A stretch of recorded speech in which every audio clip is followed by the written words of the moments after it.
Пятачок, мне кажется, у нас проблемы.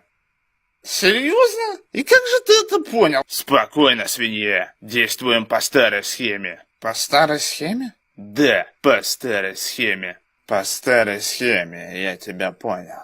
Но я скажу, что это полный беспредел. Полный беспредел. Я в шоке, в шоке, в шоке. Знаете, очень трудно удержать богатство в руках.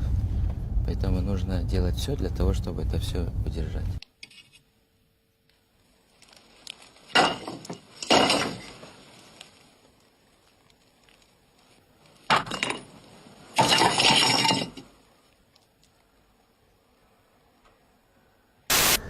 Мен өзім аран тұрам. Демеле жестко қылып салғым келіп жатады да. Может, не надо, Шурик?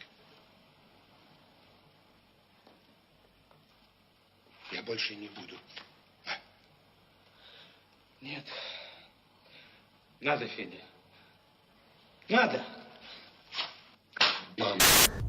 Народ о тебе говорит, люди по твоим поступкам.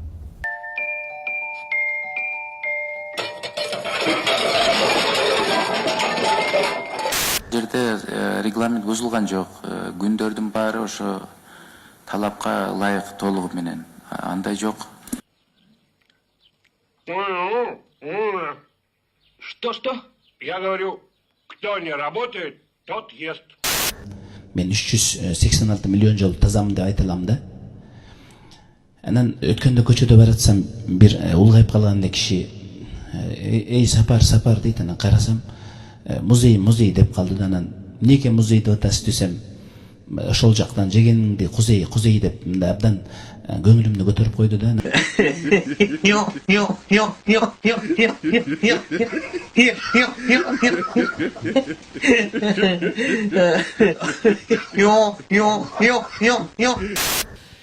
Я, как премьер-министр, несу ответственность за аварию на ТЭЦ.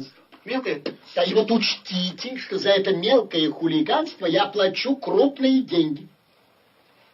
Сиз билесизби, бул тарых музей бүткөндө, бул Кыргызстандын сыймыгы болот. Кыргызстандын сыймыгы, биз сыймыктанган музей болот, Кудай буйрса. Себеби мен бул музей оңдолуп атканда өзүм ошо куратор дагы болуп бердим да. От ревизии нас может спасти только кража. Вы знаете, я очень счастливый и очень богатый человек. Ну, заяц, ну, погоди.